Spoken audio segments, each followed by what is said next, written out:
The phrasal verb, hit it off, is one of those expressions that can really add color to your conversations.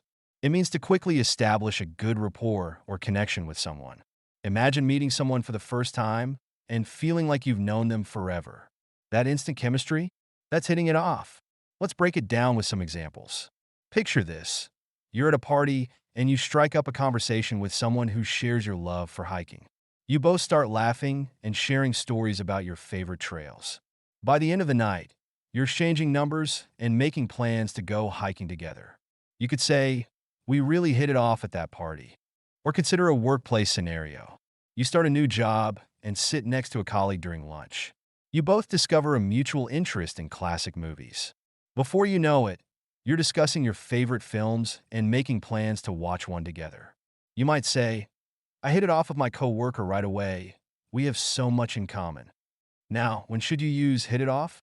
It's perfect for social situations, whether you're talking about friendships, romantic interests, or even professional relationships. It's informal, so you wouldn't typically use it in a formal report or a serious business meeting.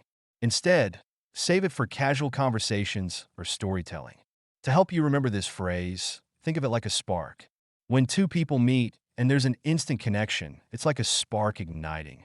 You can visualize that spark to remind yourself of the phrase.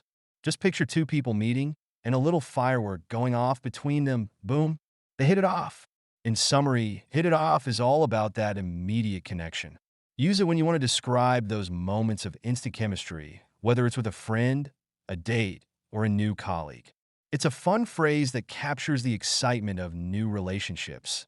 And with that little trick of visualizing a spark, you'll have it locked in your memory.